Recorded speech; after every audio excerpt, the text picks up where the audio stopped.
Salut à tous les amis et bienvenue sur Carton Rouge TV. Très heureux de vous retrouver pour une nouvelle vidéo. On se retrouve pour l'avant-match.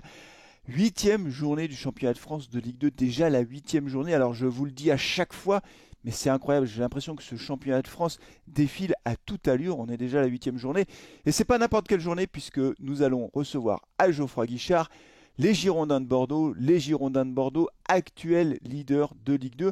Un leader, je vous le dis comme je le pense, assez inattendu. Vraiment, je ne pensais pas que Bordeaux allait démarrer son championnat comme ça, parce que Bordeaux a vécu une intersaison épouvantable. Alors, vous le savez, ils sont descendus comme nous sportivement en Ligue 2, mais non seulement ils sont descendus en Ligue 2, mais une décision administrative les a relégués en National à cause des finances du club dégradées. La DNCG n'a pas donné son feu vert pour que le club reparte en Ligue 2, et donc il y a eu toute une série de rebondissements juridiques jusqu'au dernier moment, date à laquelle finalement Bordeaux a été repêché en Ligue 2.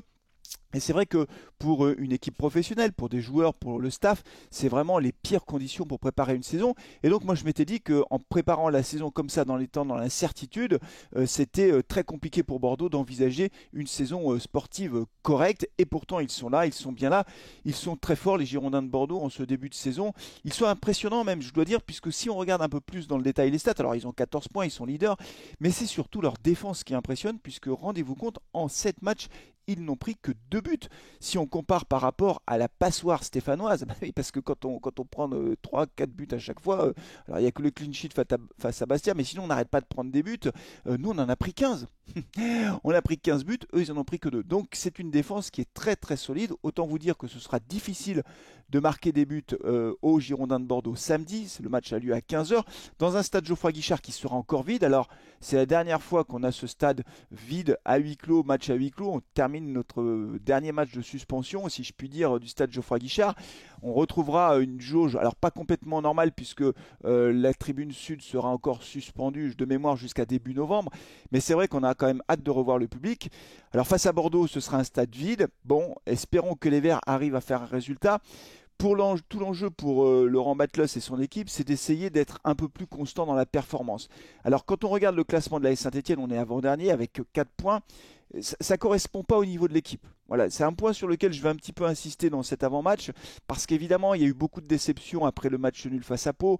Étienne Green en a pris plein la gueule, parce qu'on se disait qu'on pouvait peut-être arracher la victoire là-bas, même si dans le match, on n'a pas été très bon. Moi, je considère que c'est pas un bon match sur le plan footballistique. Sur le plan du jeu, on n'a pas été très bon. Il y a beaucoup de joueurs qui étaient en dessous de ce qu'on avait vu face à Bastia. Et puis surtout, on a mené pendant longtemps, et on n'a pas réussi à tenir le score. Et l'expulsion d'Étienne Green fait basculer le match. Ils égalisent sur le coup franc, ils en marquent un deuxième dans la foulée, on limite la casse en égalisant, mais c'est vrai que ça a laissé de la frustration parce qu'on s'est dit qu'on pouvait faire mieux que ça. Pour autant, le niveau de cette équipe, c'est pas avant-dernier. Si on remet les 3 points de suspension, de pénalité qu'on a eu finalement, si on les enlève et qu'on se remet dans le classement normal, normalement on devrait avoir 7 points. Sportivement, on a 7 points, vous comprenez? Et 7 points avec un goal average à -2, si vous regardez le classement actuel, ça nous met 12e au classement. Je pense que le vrai niveau de l'équipe, et c'est ce que je dis depuis le début de saison là-dessus, et j'ai pas trop changé d'avis, alors on verra si avec les nouvelles recrues ça change un peu la donne, mais je pense que le niveau de cette équipe, c'est entre, on va dire, la 14e place et la 6e place. Voilà, pour l'instant, de ce que j'ai vu. Alors évidemment, si on joue tous les matchs comme on les a joués, comme on a joué le match face à Bastia, là on se dit attention, là on peut avoir d'autres ambitions. Le problème, c'est que pour l'instant, on est très inconstant. C'est-à-dire qu'il y a des matchs où il y a le match face à Bastia où on est étincelant, alors ça veut rigoler, on marque un but, on fait le break rapidement, et puis derrière on déroule. Mais face à Pau, la machine s'est enrayée. Donc on a un problème de constance dans la performance, et tout l'enjeu finalement face à Bordeaux, ça va être d'être capable d'élever notre niveau de jeu, d'être capable de produire du jeu, de se montrer bon dans la construction de balles, tout en étant solide défensivement. Voilà, c'est ça le sujet. Alors, Étienne Green est suspendu pour 2 matchs. La sanction est tombée, comme d'ailleurs lors de sa dernière expulsion.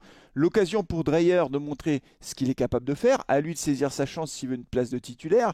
Jusqu'à présent, je n'ai pas été convaincu par Dreyer. Les 2 buts qu'il prend sur coup franc, alors le mur, c'est pas de sa faute si le mur il part dans tous les sens, mais il n'a pas bougé du tout, notamment sur le premier coup franc. Je pense qu'il n'est pas très très bien placé. Et donc, surtout que, en fait, je fais une petite parenthèse, mais on savait très bien que c'est CV qui allait tirer les coups francs parce que c'est lui qui les tire tous. Donc à partir du moment où tu sais qu'il tire du pied droit, la probabilité qu'il le mettre là, elle est quand même très forte. Mais bon, je ferme la parenthèse. charge à Dreyer de nous montrer que c'est un bon gardien. Pour l'instant, il ne nous l'a pas montré. Il n'a pas fait d'arrêt extraordinaire à Valenciennes. Les matchs où il a été titulaire, voilà, j'ai pas trouvé transcendant. Mais maintenant, il a encore 2 matchs devant lui pour nous montrer ce qu'il est capable de faire. Et à commencer par le match face à Bordeaux. Donc, l'objectif, c'est d'être solide défensivement, de ne pas prendre 40 buts par match, 2, 3 buts, ouais, comme à chaque fois. Et puis, offensivement, d'être capable de faire la différence. L'entrée de Wadji a été encourageante, je trouve, face à Pau. C'est lui qui va chercher le penalty. Voilà, Palancia, normalement, je crois qu'il sera suspendu. Il a pris un match de suspension parce qu'il a pris trop de cartons jaunes. Donc, globalement, quand même, malgré tout, Laurent Batlos disposera de tout son effectif. Est-ce que Victor Lobry sera dans le groupe au moment où j'enregistre cette vidéo? La conférence de presse d'avant-match n'a pas eu lieu, donc je ne peux pas vous dire si Lobry sera dans le groupe face à Bordeaux. Moi, j'espère que oui, parce que Lobry, c'est clairement un joueur important dans l'entrejeu stéphanois. On verra quelle sera la composition de Laurent Batlos. Je pense qu'il restera avec son système avec 3 défenseurs. Bakayoko avait été reconduit face à Pau. Ça montre que Bakayoko a vraiment marqué des points, notamment dans le match face à Bastia. Et c'est vrai que, moi je l'avais dit, il avait fait un bon match. Le truc, c'est que face à Pau, il avait fait une bonne première mi-temps, mais au fil du match, sa performance s'est un peu délitée. Il a pris un carton jaune tôt dans le match, ça l'a un peu crispé, je pense, et il s'est énervé. Donc Laurent Batlos l'a fait sortir pour éviter de prendre un rouge. Donc je pense que Bakayoko sera reconduit dans la défense centrale, à moins que Petro prenne une place de titulaire. On verra tout ça. On sera en direct évidemment pour suivre ce match ensemble. Gros match, j'espère qu'on sera nombreux. On est très nombreux pour vivre les matchs ensemble. La dernière vidéo, le dernier live, il y a eu 30 000 personnes qui sont venues regarder le live, donc c'est tout à fait considérable. Merci beaucoup de votre fidélité, merci du soutien. On espère vraiment qu'on va vivre une partie de saison maintenant qui sera plus confortable avec des points qui vont s'enchaîner, même si encore une fois, retenez ça, je veux rester sur une note positive. En réalité, on n'est pas avant-dernier sportivement. Si on n'avait pas eu ces points de pénalité, on serait 12e au classement. Il faut que les Verts enchaînent. Encore une fois, on est sur 3 matchs sans défaite, 2 matchs nuls, une victoire. Il faut continuer à engranger les points, c'est très important pour sortir de la zone de relégation. C'est tout pour aujourd'hui les amis. N'oubliez pas de vous abonner si ce n'est pas déjà fait. Merci, je vous dis à samedi. D'ici là, prenez soin de vous, de vos proches et allez les Verts. Ciao.